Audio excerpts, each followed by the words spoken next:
ಆದಮೇಲೆ ಎಲ್ರಿಗೂ ನಮಸ್ಕಾರ. ನಾನು ಮಂಜುನಾಥ್ ಅಂತ, ಮಾಜಿ ಸೈನಿಕ. ಅಂದರೆ ಭಾರತೀಯ ವಾಯುಸೇನೆಯಲ್ಲಿ 20 ವರ್ಷ ಟೆಕ್ನಿಕಲ್ ಕೆಲಸ ಮಾಡೀನಿ ಸೂಪರ್ವೈಸರಾಗಿ. ನನ್ನ 20 ವರ್ಷದಲ್ಲಿ 19 ವರ್ಷದಲ್ಲಿ ಜಾಯ್ನ್ ಆಗಿದ್ದೆ ಇಂಡಿಯನ್ ಏರ್ಫೋರ್ಸ್ಗೆ. ಬೇರೆ ದೇಶದ ನಾನಾ ರಾಜ್ಯಗಳಲ್ಲಿ ಸುತ್ತಿ ಬಂದು 8 ಭಾಷೆನ ಕಲ್ತಿದ್ದೀನಿ. ಅಂದರೆ ಅಲ್ಲಿಯ ಶೈಲಿಗಳು, ಅಲ್ಲಿ ಅವರ ಸಂಸ್ಕೃತಿ, ಅಲ್ಲಿ ಬೇರೆ ಎಲ್ಲ ಥರದ್ದು ಚಟುವಟಿಕೆಗಳನ್ನು ನೋಡಿದ್ದೀನಿ.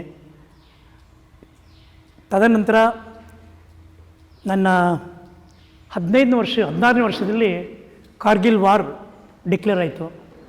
ಅದರಲ್ಲೂ ಕೂಡ ಪಾರ್ಟಿಸಿಪೇಟ್ ಮಾಡಿದ್ದೀನಿ. ಪ್ರೌಡಾಗಿ ಹೇಳ್ಬೋದು, I am one of the proud soldier of Indian air force was one of the participant. ಅಂದರೆ ಕಾರ್ಗಿಲ್ ವಾರ್ನಲ್ಲಿ ನನ್ನ ಒಂದು ಏನಂತಾರೆ ಸೇವೆ ಕೂಡ ಮಾಡಿದ್ದೀನಿ ಅದರಲ್ಲಿ. ತದನಂತರ 2002ರಲ್ಲಿ ವಾಲಂಟ್ರಿ ರಿಟೈರ್ಮೆಂಟ್ ತೊಗೊಂಡೆ. ಯಾಕೆಂದರೆ 20 ವರ್ಷ ಆದಮೇಲೆ ಚಾನ್ಸಸ್ ಇತ್ತು. ಏನಕ್ಕೆ ತೊಗೊಂಡೆ ಅಂದರೆ ನಾಟ್ ಫಾರ್ ದ ಡಿಫೆನ್ಸ್ಗೋಸ್ಕರ ಅಂತಲ್ಲ, ನನ್ನ ಮಕ್ಕಳ ಹೈಯರ್ ಎಜುಕೇಷನ್ಗೋಸ್ಕರ ಬಂದು ಒಂದು ಕಡೆ ನೀಲಾಗಿರೋಣ ಅಂತ ಬೆಂಗಳೂರಿಗೆ ಬಂದು ಸೆಟ್ಲ್ ಆದೆ. ತದನಂತರ ಸೆಟ್ಲ್ ಅಂದರೆ ತುಂಬ ಸೆಟ್ಲ್ ಅಲ್ಲ. ಆನಂತರ ಇಮ್ಮಿಡಿಯೇಟಾಗಿ ನನಗೆ ಅವಕಾಶ HALನಲ್ಲಿ, ಹಿಂದೂಸ್ತಾನ್ ಏರೋನಾಟಿಕ್ಸ್ ಲಿಮಿಟೆಡ್ ಇಂಜಿ ಡಿವಿಷನಲ್ಲಿ ನಾನು ಇನ್ಸ್ಪೆಕ್ಟ್ರಾಗಿ ಅಲ್ಲಿ ಕೂಡ ಕೆಲಸ ಮಾಡಿದ್ದೀನಿ. ಇವೆಲ್ಲ ನೋಡಿರ್ಬೋದಲ್ಲ, ವಾರ್ ಪ್ಲೇನ್ಸ್ ಇರಲಿ, ಹೆಲಿಕಾಪ್ಟರ್ಸು, ವಾರ್ ಪ್ಲೇನ್ಸು, ಅದರಲ್ಲೆಲ್ಲ ಮೇಯ್ನ್ ಇನ್ಸ್ಪೆಕ್ಷನ್ ಕೆಲಸ. ಸಣ್ಣದು ಎಕ್ಸಾಂಪಲ್ ಬೇಕು ಅಂದರೆ, ಅದರಲ್ಲಿ ನೀವು ಕಾರಲ್ಲಿ ಹೋಗೋದಾರೆ, ಟೂ ವೀಲರ್ ಹೋದರೆ ಏನಾದ್ರು ಸಣ್ಣ ಪುಟ್ಟ ರಿಪೇರಿ ಆದರೆ ನೀವು ನಿಯರ್ ಬೈ ಗ್ಯಾರೇಜ್ಗೆ ಹೋಗ್ಬಿಡ್ತೀರ. ಆದರೆ it's a question of life. ಪೈಲಟ್ಗೆ ನಾವು ಫಿಟ್ ಆ್ಯಂಡ್ ಫೈನ್ ಅಂತ ಮಾಡಿಕೊಟ್ಟ ಅಂದರೆ it's a final decision whether will go up 100% ಆಗಿ ಸೇಫಲ್ಲಿ ಲ್ಯಾಂಡ್ ಆಗೋದು ಇಂಪಾರ್ಟೆಂಟು. ಆ ಇನ್ಸ್ಪೆಕ್ಷನ್ ಕೆಲಸ ನಾನು ಮಾಡಿದ್ದೀನಿ. ಖುಷಿಯಾಗುತ್ತೆ.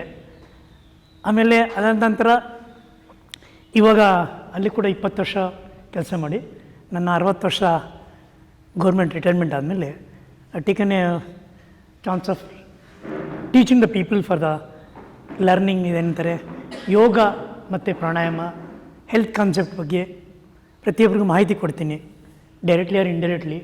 ಯಾವುದೇ ಥರ ಕಾಯಿಲೆಗಳು, ಯಾಕೆಂದರೆ ಫಸ್ಟು ವೆಲ್ತ್, ಆಮೇಲೆ ಹೆಲ್ತ್ ಬರುತ್ತೆ. ಫಸ್ಟ್ ಹೆಲ್ತು, ಆಮೇಲೆ ವೆಲ್ತ್, ಇದೆರಡೂ ಇದ್ದರೆ ಹ್ಯಾಪಿನೆಸ್ ಅಂತ ಇದೆ ಅಂತ ನನ್ನ ಕಾನ್ಸೆಪ್ಟ್ ತೊಗೊಂಡು ನನಗೆ ಪ್ರತಿಯೊಬ್ಬರಿಗೂ ಆ ಮೂಲಕ ಈ ನನ್ನ ವೃತ್ತಿ ಜೀವನವನ್ನು ನಡೆಸ್ತಾ ಇದ್ದೀನಿ. ಈ ನಮ್ಮ ಪ್ರತಿಯೊಬ್ಬರಿಗೂ ಎಲ್ಲ ಹೊಸ ನಮ್ಮ ಬಂಧು ಬಾಂಧವರಿಗೆ, ನಮ್ಮ ಸ್ಕೂಲ್ ಆಫ್ ಆ್ಯನ್ಷಿಯಂಟ್ ವಿಸ್ಡಮಲ್ಲಿ ಬಂದವರಿಗೆ, ಎಲ್ಲದಕ್ಕಿಂತ ಎತ್ತರವಾಗಿ ನಮ್ಮ ಬೆಳೆಸಿದ ನಮ್ಮ ಜಯಪ್ರಕಾಶ್ ನಾಗತಿಹಳ್ಳಿ ಅವರಿಗೆ ತುಂಬ ಹೃದಯದಿಂದ ನಮಸ್ಕಾರ ಹೇಳ್ತಾ ನನ್ನ ಈ ಮಾತನ್ನು ಮುಗಿಸ್ತೀನಿ.